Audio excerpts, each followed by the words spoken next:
This Tuesday, June 13, marked BTS's 10-year anniversary. It's no exaggeration to say that they've become one of the biggest and most iconic boy bands in the world, sweeping music charts and awards and speaking at the UN. To look back on the boys' journey, we have our culture correspondent Song Yujin. Welcome back, Yujin. Great to be back, Tommy.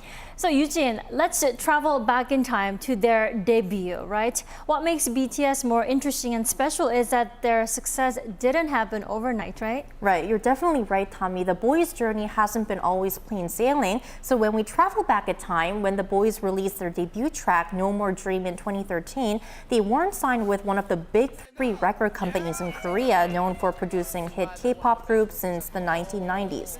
Their management agency HYBE, at the time called Big Hit Entertainment, was a startup label back then. And BTS's rebellious bad boy looks and aggressive hip-hop music presented really a stark contrast to the clean-cut romance-singing K-pop groups fans were accustomed to.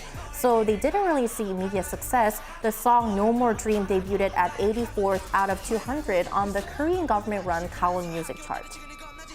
I still remember them looking all young and hip-hoppy back in the days. Right. Now, actually, looking back, it did take several years for BTS to become a household name, even here in South Korea, right? Then how and when did BTS rise to stardom? Well, to first talk about how, it was actually social media that helped the boys rise to stardom not only in Korea but around the world. Even BTS's producer Bang Si-hyuk acknowledged that it was social media that played a really big role in increasing the group's popularity. But experts I talked to said BTS's step-by-step efforts over the years led to where they are today. And even before their debut, they were talking with their fans. They always showed like insight into who they are. They always had their, nowadays we see Jungkook going on a live stream with 10 million people, and back then they were doing it for like just a few people on YouTube. But it's always been that way. So the boys were one of the very first K-pop artists to go on Twitter, so this not only really expanded their reach both at home and abroad, they also fostered a really deep, loyal connection with their fans, which we know as the ARMYs. But honestly, Eugene, I don't think the buzz would have lasted long without good music to begin with. As a BTS ARMY myself, I've always found the music, especially the lyrics, very motivating. You're right, Tommy. I also think BTS's music is really special, and one of the main reasons is because unlike most hit K-pop songs that are produced by hit music composers, BTS members actually actively contributed as songwriters and producers from when they first debuted. But you become a voice of a generation because you really put yourself out there, or you put music out there that is very both personal and relatable. Like that's what makes a great pop song or a great, popular hit. So every person can listen to it and feel, oh, I feel that way. But to really specifically point out one song, it was when the boys dropped their hit song, I Need You, in 2015, that they really started gaining more recognition both at home and abroad. And this was actually the very first song that BTS won trophies at music shows in Korea.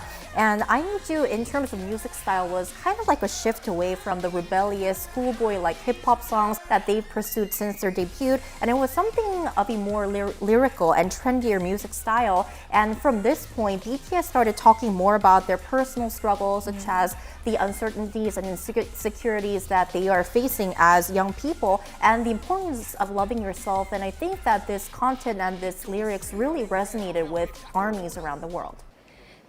Their songs and dances are really cool, and it's just great to see the strong bond between the members. I Need You was definitely a nice transition. Right. Now, I do remember we really started to see them top music charts nationwide and worldwide after I Need You. Then walk us through some of their biggest achievements and also, most importantly, how BTS impacted the K-pop world in general. Well, BTS obviously made a lot of achievements, but to talk about one of the most important things that they've achieved, they became the first Korean artist to top the mainstream Billboard Hot Singles 100 chart, and also the first Asian to rank #1 on the Billboard 200. And out of the 15 non-English albums that topped the Billboard 200, 6 are from BTS. And they also became the very first Asian singers to be named the American Music Awards Artist of the Year.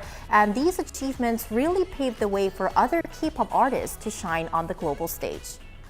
BTS has brought K-pop into the mainstream. K-pop used to be a niche music loved by enthusiasts, but it's now become a universal genre enjoyed worldwide like Latin or British pop. And I think that, BTS kind of getting into the industry, breaking in, getting the audience really kind of made people look twice and think, okay, what else is there? How do we, we love BTS. Can we look at the other groups under their labels? And we see, And it's not just BTS. Nowadays, we're seeing a lot more Korean acts entering overseas music markets, namely New Jeans, Stray Kids, 50/50, you name it, right? Right. And in celebration of their 10th anniversary of BTS, there's a huge festival going on here in Seoul, right? Let's talk about that. Yes, Tommy, I actually visited the site myself, and so Seoul City and BTS's management agency HYBE have teamed up for BTS's annual BTS Festa, and this is an annual event that celebrates BTS's debut with their fans from all around the world, and this year's edition, because it's the 10th anniversary, has reached unprecedented heights. So from Monday, which was June 12th, 8 landmarks across Seoul, including Seoul Island, Namsan Seoul Tower, Seoul City Hall, Dongdaemun Design Plaza, and World Cup Bridge are lit up each evening in purple, which is BTS's official color.